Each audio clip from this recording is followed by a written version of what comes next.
par la municipalité de Michel Venac et voir ce qu'on garde ou ce qu'on laisse, et ce qui nous amène à parler forcément du centre de formation du Biarritz Olympique. Un projet donc qui était estimé, je le rappelle, à 12 millions d'euros.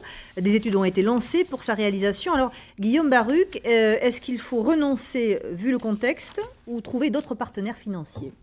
Alors déjà, moi, je voudrais rassurer les supporters et les amis du Biarritz Olympique. Je viens de leur écrire, d'ailleurs, pour leur dire que je suis un supporter, moi aussi, du BO. C'est mon arrière-grand-père qui a fondé ce club en 1913.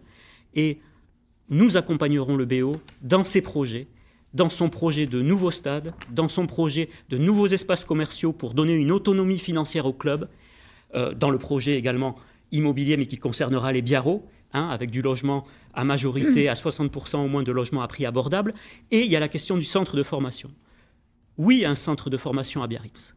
Pour le rugby, mais un centre de formation que je propose du Pays Basque. Parce que si vous voulez trouver des financements, si vous dites demain à l'agglomération, si demain nous sommes élus à l'agglomération, et qu'on dit oui, on veut juste de l'argent pour notre petit centre de formation à Biarritz, alors qu'il y a le même à Bayonne, les collègues, ils vont rigoler. Donc, il faut voir plus grand. Alors, un centre de formation, le rugby, ça ne se joue pas qu'à Biarritz, ça se joue au Pays Basque Nord et au Pays Basque Sud. Alors, lors du débat du premier tour, Lisiane Bravo était sur ce plateau, qui est désormais sur votre liste. Elle disait « pas 1 euro d'argent public pour un projet privé ». Est-ce que vous allez suivre cette voie, finalement ? Écoutez, moi, en tout cas, pas un sou d'argent communal.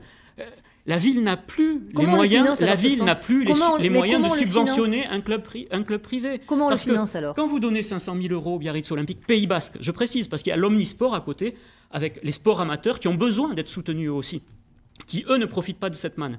Donc quand vous donnez de l'argent à une structure privée, vous avez moins d'argent pour le CCAS, moins d'argent pour l'épicerie sociale, moins d'argent pour les acteurs culturels. Comment vous le financez, ce centre de formation ? Écoutez, moi... Quand les dirigeants nous ont proposé ce centre de formation initialement, ça devait être financé sur de l'argent privé. Donc moi, je crois qu'il y a des gens qui ont de l'argent au Pays Basque et qui s'intéressent au rugby et qui pourraient Donc vous cherchez des partenaires privés ? Ah oui, tout à fait. Mais vous savez, il n'y a pas à aller très loin. On est à Bordeaux aujourd'hui.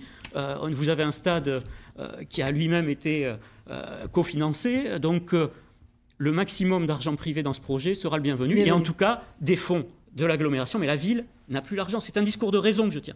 Alors, Jean-Benoît Saint-Crec, vous parlez d'un projet gagnant-gagnant. Ça veut dire que vous signez un blanc-seing, Jean-Baptiste Aldigier ? Non, certainement pas. En réalité, ce centre de formation, nous le voulons pour notre ville. Ce n'est pas spécialement par rapport au club lui-même, qui est une SA objet sportif. Ce que nous voulons, c'est précisément que le plateau sportif intègre un centre de formation. Dans ce contexte, ce que nous savons, c'est qu'à l'occasion de la ZAC qui a été mise en place, donc nous avons un certain nombre de terrains qui font partie du foncier.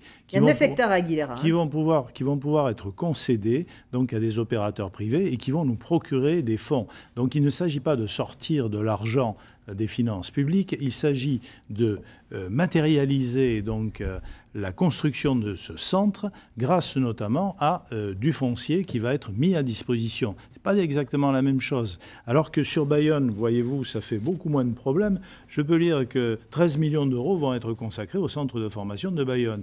À Biarritz, on dirait que c'est un drame. Donc oui, il y a quand même... C'est pas la ville de Bayonne qui finance. Mais oui, non, mais si, bien sûr que c'est la ville de Bayonne qui va financer. Regardez ce qui s'est passé, notamment avec la tribune Kampf.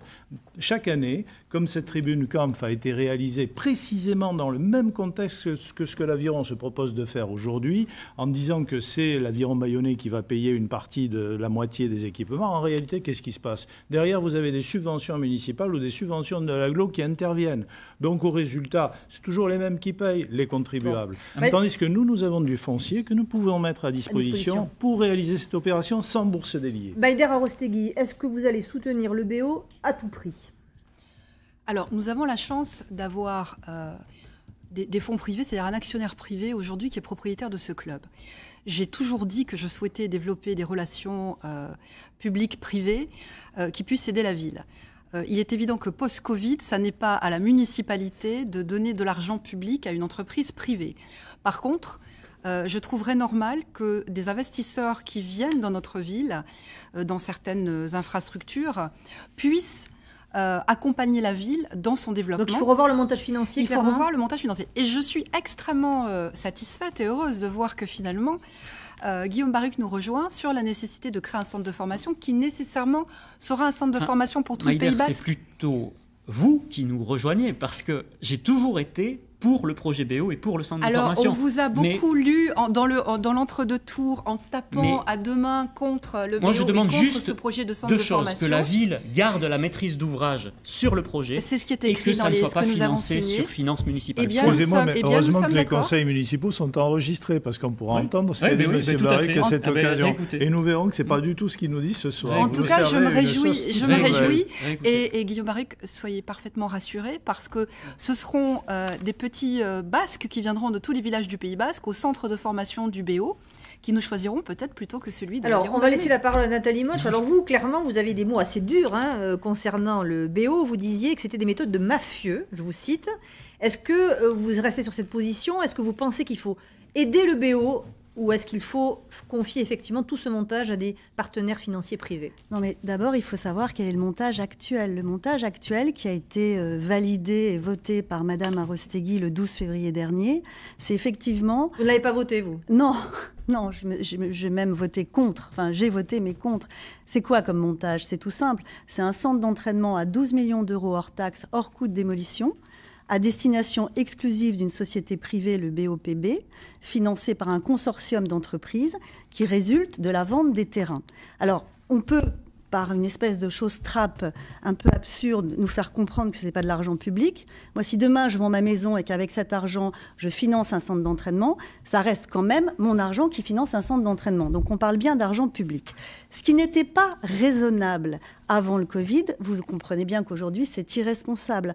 Parce que la ville n'a absolument pas les moyens de se dessaisir de ce foncier au bénéfice exclusif d'une société privée. Alors le BO, nous aussi, on l'aime. J'ai des joueurs rugbyman dans mon équipe. On est tous d'accord pour dire que c'est l'ADN de notre ville. Pour autant, un centre d'entraînement à 12 millions d'euros, non. Un centre d'entraînement dans des conditions plus raisonnables, dans 2 ans, 2 ans et demi, quand on aura, on va dire, mis en place toutes nos mesures post-Covid, pourquoi pas?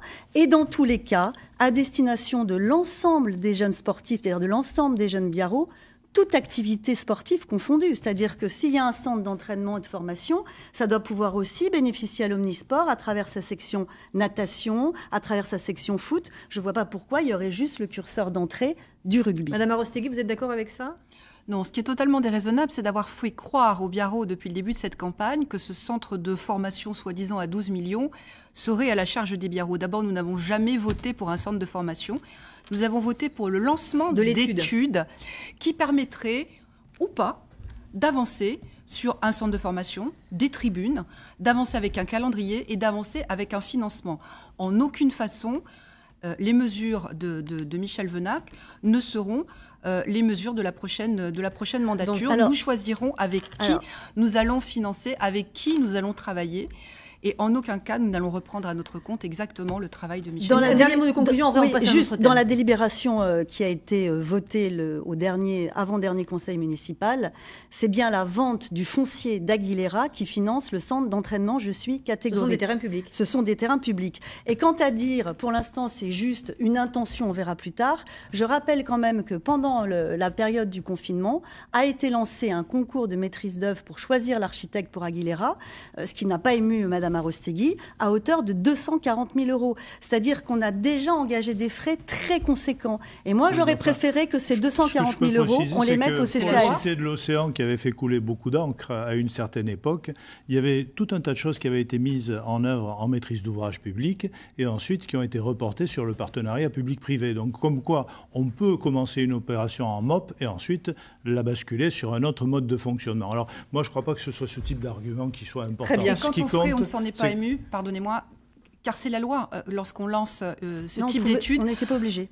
On pouvait le suspendre pendant le Covid. On pouvait le suspendre, mais on pouvait très bien dire. On l'avait lancé. C'est de la polémique. On l'avait lancé. C'est de la polémique. Alors écoutez, on va avancer un petit peu.